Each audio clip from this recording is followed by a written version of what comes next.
Welcome back. It is now time for Money Monday. 'Tis the season to give to others, but this year many donors may be in for a big surprise. There's a major change in the way charitable giving will actually affect your taxes. So certified financial planner Tony Drake is here to tell us more about this, and I think a lot of people are going to be surprised when they start figuring out their taxes this year how things change. So what's the big change? What's the big difference? Probably very surprised. A lot of folks are motivated to give to charities because of the tax deduction.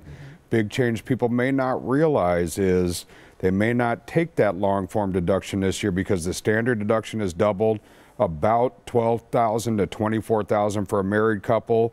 You know, we're estimating about 46 million people did the long form last year.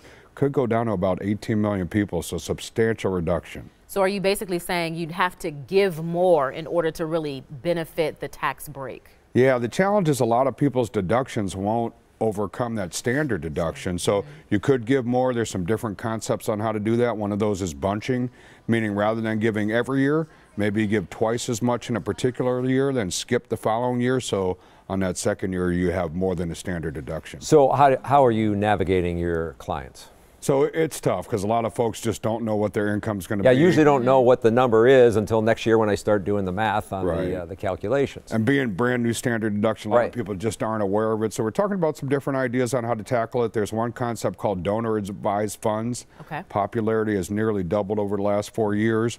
You can donate money to it. You have some time to make the contributions. Depending on your adjusted gross income, it can be a fairly substantial deduction. And for those who don't itemize, though, what are you saying? You know, bunching, the donor advised funds for those who are over 70 and a half, a great item that's always been available is called QCDs, or qualified charitable distributions. The concept is rather than writing a check to the charity, call the custodian of your IRA or your 401k at your former employer, have the money sent directly from there. You're not forced to take it out as income. Oh, that's good information. Thank you, Tony.